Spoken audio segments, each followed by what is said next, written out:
For almost 3 years, I have been paying my ex-wife's utility bills. She was struggling and our two kids stay with her, so I thought it was only right since I was making more money when we were married for me to keep helping her, right? She has a new boyfriend. Fine. He has moved in and can support her financially. So I said, okay, well, instead of me keep paying these utility bills, I'm going to put this money towards our kids' college funds, right? Tell me why this boyfriend is saying that I'm being financially abusive to my ex-wife. I can't believe it. See, I was with my ex-wife, and about 3 years ago, we split. It just wasn't working anymore. It wasn't working out. So at the time, she had been a stay-at-home mom to our two kids. We got an 11-year-old boy named Taylor and an 8-year-old girl named Emma. So my wife was a stay-at-home wife for about 10 years. I work in sales, so I was making pretty good money, right? So I was just supporting us. When we split, she couldn't really find a job. And she had now an apartment, water bill, light bill, and still a car insurance bill that she really couldn't pay. She was struggling. So I said, you know what? I'm already paying $800 to you in child support. And I know that alone isn't really, it's not really doing what it needs to do for you and the kids. So outside of court and outside of that other stuff, I say, you know what? I pay the light bill, water bill, and continue paying the car insurance. That's about $550 a month. That's what I give her. Now, this is besides all the things that the kids need, like things for school, sport fees, all that. Besides that, right? So we had been doing this for 2.5 years. It has worked for us financially. Now we have had our disagreements about kids scheduling and all that other stuff that co-parents have, but other than that, this has been the financial agreement. So recently, my ex-wife met this guy named Derek. She met him on a dating app. They met last summer, got real cozy in December, and she let me know that he was going to move in. She let me know he was going to move in. She told me that about 3 months before, actually moved in, that he was thinking about moving in. And as a father, I kind of felt mad having another guy around my kids, but the kids seemed to like him. He would get them gifts and stuff, take them to the movies. So whatever, right? Whatever. If my kids like you being nice to them, cool. That's all right. That's all right, right? So she was telling me he was thinking about moving in. And I ain't gonna lie, soon as she told me that, my mind went immediately to the utility payments. Like, okay, cool. So when he officially moved in, I texted my ex-wife and I said, hey, well, now that he's moved in, he's probably going to be helping financially, right? So what we can do, instead of me paying the utility bills, paying that $550 toward the utility bills, I can put that towards the kids' college funds. I can put that towards their funds. And don't you even worry. You don't have to, I'll set up the account for them, find everything for them. You don't even have to worry. I can do that all myself. And then she said, great idea. Look at you looking out for the kids' future. I think that is a great idea. Yeah, with Derek here, he helps financially. So that will be the best thing for the kids. And I said, all right, we on the same page. I screenshotted the conversation, and then I went to look for the best type of savings accounts. That way, the kids, by the time when they go to them, come to them to go to college, it'll be a good substantial amount of money in there, right? Tell me why. This arrangement worked for about 6 weeks. 6 weeks passed, and I'm at the concert that my daughter's school is throwing. Both of them are in the band, but I'm at the concert, right? I'm at this concert, and usually me and my ex-wife try to attend these events together. We sit separately, of course, but we try to attend, both of us attend to support the kids. So we're at the concert. Concert went great. My son, Taylor, doing a great job, right? After the concert, I'm outside talking to Taylor. He's telling me about his instrument. I'm telling him he did go to the concert. Other parents are there mingling with their child. If you ever been to a after school event, right? You know those things can be chaotic. A lot of parents, a lot of kids, a lot of commotion. So I'm talking to Taylor. When Derek walks up to me, and he says, "Hey man, we need to talk." And by the tone of his voice, I'm already kind of on edge. So I look around, looking at all the parents there, and I look back at Derek, and I say, "Oh, okay." He says, "What you're doing to Jessica is wrong." Jessica, that's my ex-wife's name. Her name is Jessica. What you're doing to Jessica is wrong. And all the parents started to look at me. And I'm like, oh, whoa. Okay. I said, well, what exactly am I doing to her? He said, you're being financially abusive. You know that she's struggling, working 2 jobs, and you stop paying for her utilities because she found happiness. You're mad that she moved on. And I said, whoa.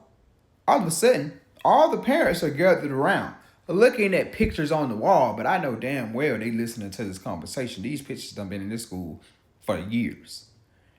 And I replied to Derek, I say, I never stopped the payments to her. The payments were for the utilities, but now, you're there. And I'm putting the payments toward the kids' college funds. Plus, she knows about this. He said, no, you blindsided her. She didn't know anything about it. And when you brought it up, she felt pressured to agree to you. I said, man, in the message, she said that it was a great idea. She seemed on board, enthusiastic about it. He then said that they are struggling and I know what I'm doing. And he walked away. And I was sitting there thinking like, what just happened? Now all the parents are staring at me. They're staring at me. And I spent the rest of the day wondering if I was wrong or if the parents think I'm some type of revengeful ex-husband or something like that. So the next day after that, I wake up to 3 angry messages from Jessica. Jessica said I was wrong for embarrassing Derek like that. She told me I was wrong for embarrassing him. She also said that she felt pressured to agree to me moving the payments toward the kids' college funds. And I said, I can show you the screenshot of you being very enthusiastic, saying that it was a great idea. How could you feel pressured? I sent it as a suggestion and you was all the way on board. She said, I did that because I didn't want you to sue me because you know that I can't fight you in court. And I said, I've never threatened to sue you before. There was never any implication that I was going to sue you, right? Now, it done went further than Jessica because one of our mutual friends, one of Emma's friends' mothers that is at the school that was at the concert is saying that it's going around in the mother's group chat that I'm being financially abusive and that Jessica is telling everybody that she's struggling, I'm doing this and that. Then she said, it's funny though. And I said, yeah, it is funny because I can show you where she agreed to it, where I've been making the payments, where I've been doing this. And she said it was all fine. She said, no, I believe you. What's funny is Jessica had just showed her on a trip to Hawaii living a lavish vacation. And Derek just bought a new truck. They're flashing it on social media. And I said, I don't follow them on social media. I haven't seen any of this. And she said, yeah, I wonder how they're struggling so much when they have all of this. And apparently it's a lifted truck that probably costs more than what I make in 3 months. And I'm like, oh, so now I'm confused on what's really going on, right? What's really the truth? Because hold on a second. Y'all showing that y'all living like this, but yeah, y'all mad at me saying that y'all struggling because I'm putting the payments towards something else. So I pondered on that for a while. And I was thinking. I was like, maybe I should just resume payments just so I can keep the peace, right? Just so I can keep the peace. Well, tell me why. The kids are over at my house. They're over at my house a couple of days later. And I'm making breakfast. Me and Emma are making pancakes together. She's stirring the batter. And Emma's being a little shy. She's not as talkative as she usually is. And I'm like, hey, baby girl, what's wrong? And she says, well, Derek has been talking about renting out our rooms. And I'm like, come again? She says, Derek has been talking about money lately and how we're struggling and how we need money and how you're not paying mom enough to take care of us because we're expensive and that, Taylor's too old to stay in a room with me, but if we get bunk beds, they can rent out his room and make extra money. And I'm like, what?